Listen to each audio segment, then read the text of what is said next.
to come eating humble pie and admit in some Usenet post that, yeah, you're right.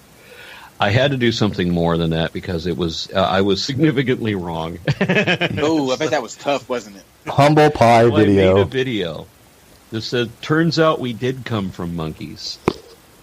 And I encourage everybody to see that. The version that you'll see is a re-upload because the Christians got upset because I showed one of the scenes as a baby suckling on a breast. Now, you can't see nipple or anything. Not that it would matter if you could. It's a fucking baby suckling on a breast. I mean, I was describing what makes us mammals. Yeah, right. Grow up. Memory glands. I showed the most adorable scene of this beautiful cherubic child suckling on, breastfeeding, and I thought it was this is so cute. This is adorable. No, Christians got upset because they think that's pornographic. They have no idea what's on. They have no idea what's on YouTube. People who say they worship family values. Yeah, that's nonsensical. And they get upset over that shit. So I replaced it with a baby sucking on a bottle of Jack Daniels. That's how I was raised.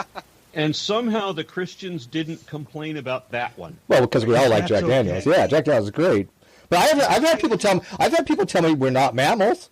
I'm like, how do you figure that one out? Once you start down that path, it's like we're not mammals. I made this video. Okay.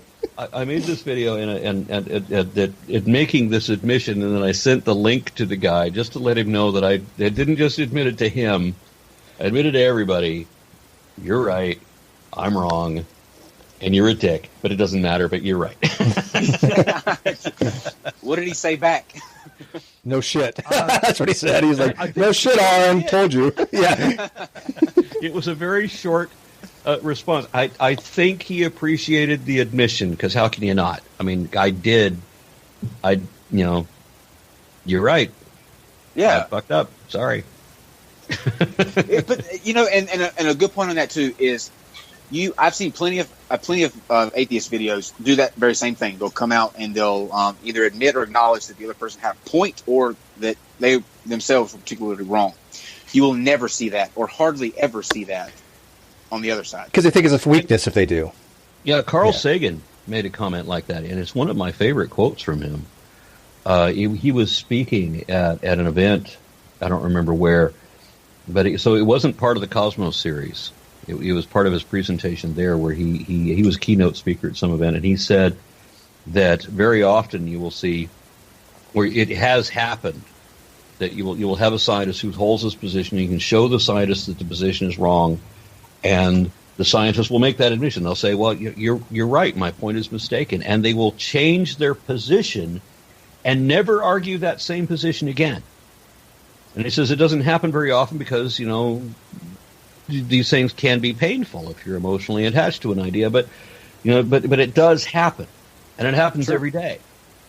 And Sagan said, I can't remember the last time that's happened in religion or in politics. I had it happen to be with one of your friends, Hogtie, that we were embroiled in something with physics and doing with sublimation and things of that nature, and I was wrong. And for several days after arguing about the physics, when Hogtie... Not you, Steve. I know, but the data was there. I'm like, shit. And I was like, fuck, what am I going to do? He's right. I mean, at that point, there was nowhere else I could go. I mean, he had demonstrated that I was completely wrong.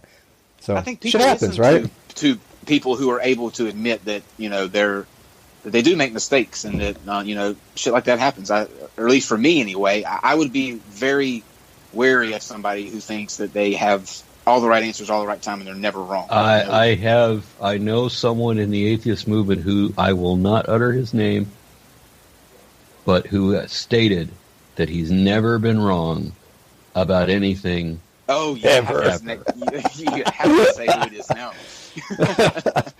That would be my partner, Kyle, here. He has never been wrong ever throughout his entire history of life. No, kidding. I'm not going to say who it is. But I never said y'all have heard his name.